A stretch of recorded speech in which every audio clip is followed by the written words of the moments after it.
Hey, how's it going? How's everybody doing? We are officially midweek now.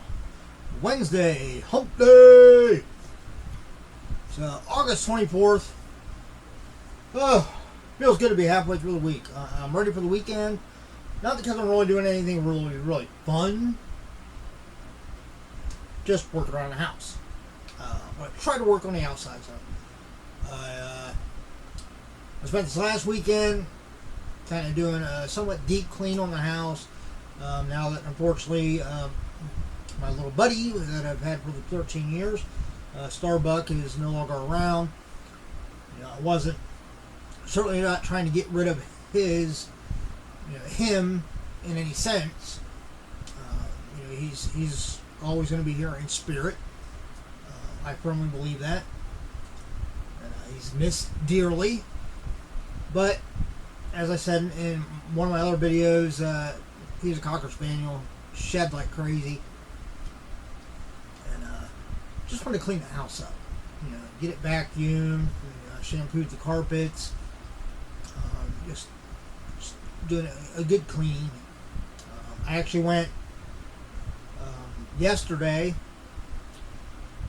and picked up his urn, a little hardwood urn that had his ashes in it in a silk bag inside of it. Very nice. But I took one of his blankets, and he had 3 blankets in his like little kennel thing in the bedroom. I have like a big, well, like kennel, like cage type thing, but it had like the vinyl, like the wicker, so it looked wicker. Of course, as a pup, one of the first things he did was tear a lot of it up, so a lot of it came off. But I used it as an end table on that side of the bed, but then I always had the front of it. I mean, when he was a puppy, I would put him in there when I was at work and stuff, with a puppy pad and food and water and stuff. Because I didn't want him being so small, just wandering around the house. But, as he got older, I just let him kind of have run of the house. But I'd leave that open because he would, occasionally I'd come home. If he didn't greet me at the door, I'd find him in there and he'd be asleep.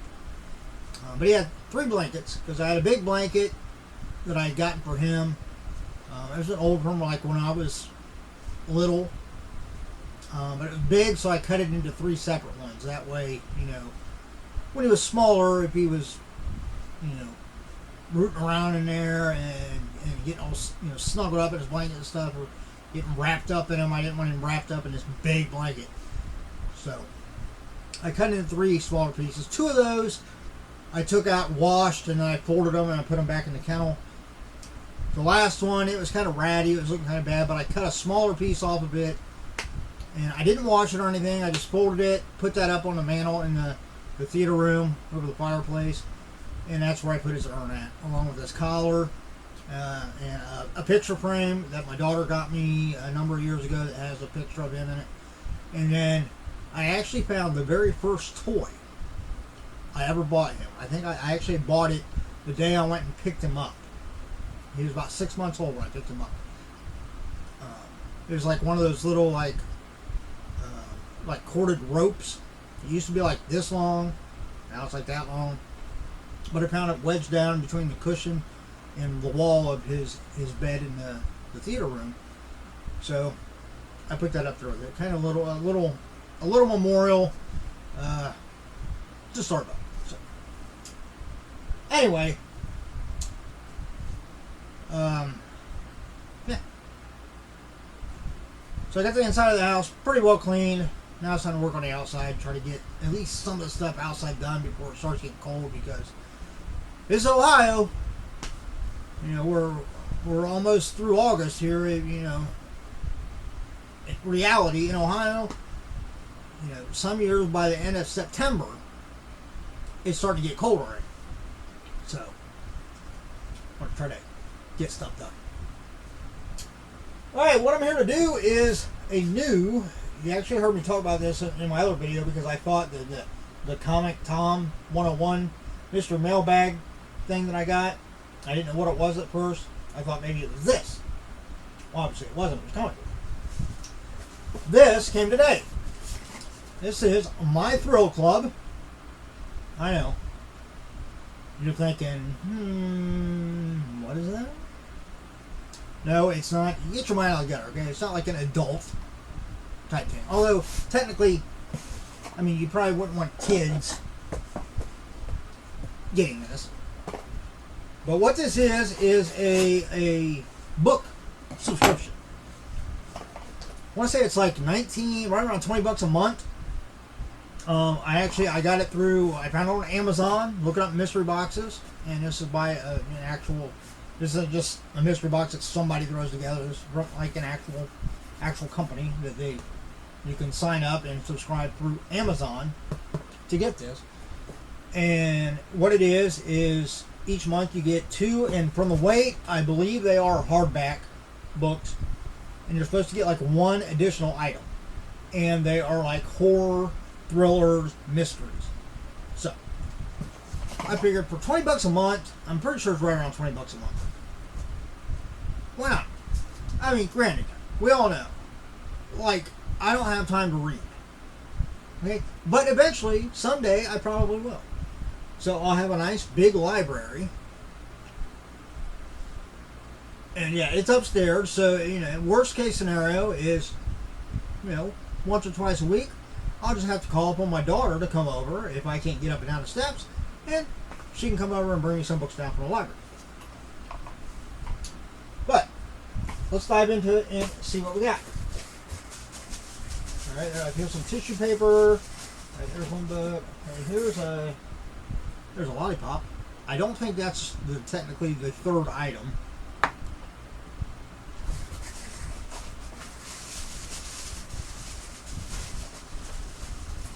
Alright, it feels like maybe it's 1 hardback and then 1 paperback. Maybe. I don't feel anything else in here. Let me move this out of the way. Alright. So let me see if I can get the tissue paper out of the way. I'm trying to do it without looking. Alright. First book. We've got Chuck Palahniuk. #1 New York Times best-selling author. A novel, The Invention of Sound. And that looks like a busted watermelon on there. Alright, let's see. We got some praise for the author on the back of here.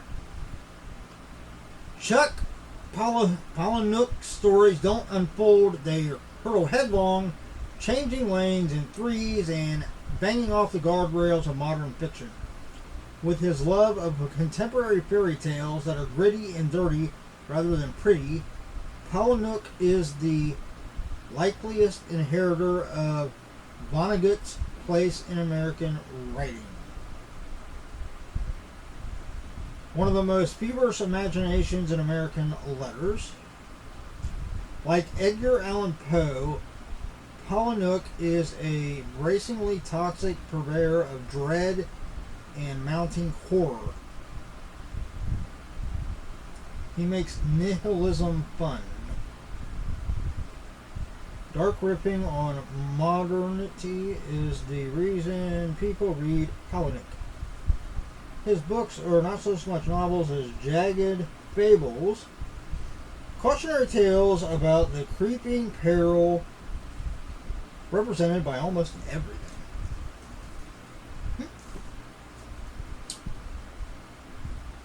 I'm not going to read the full blurb, but the first 3 lines up here, the red ones, say, a father's decades-long search for his missing daughter, a young woman about to engineer the perfect scream, and the most dangerous secret Hollywood has ever kept. This book originally was $27. So this book by itself was $27. It's not a very big book, so that's a good thing. So maybe when I get around to reading it, if it is engrossing, it won't take me long to get through it. All right, next, I'll pull out the other book and then I'll look and see if maybe the lollipop is the other one. I don't know. Oh, yeah, I know this one. All right, this is cool. I'm not big on paperbacks. I really don't like paperbacks, but I'll make exceptions. How about Dean Koontz? Phantoms. Scary and stylish. I'll be interested in to actually get around to reading this sometime. Obviously, I've seen the movie Phantoms. I thought it was enjoyable, but I would imagine, like most, especially in the horror genre, I think a lot of times the books are 10 times better than the movie or even a miniseries, because books can be a lot more descriptive. Often when they do movies or even a TV series based on a book, there's a lot of stuff they have to cut out for time constraints. But here we go, Dean Koontz. All right. Well, the lollipop must be the other item.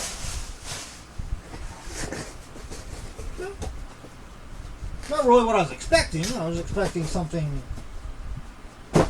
else, but it's all right. What kind of lollipop is it? It's a Chupa Chups. I don't know. Oh, you can read that. Chupa Chups. Looks like it's strawberry. Hey, what? There we go. That's it. I have a feeling I'm going to like this subscription. Like I said,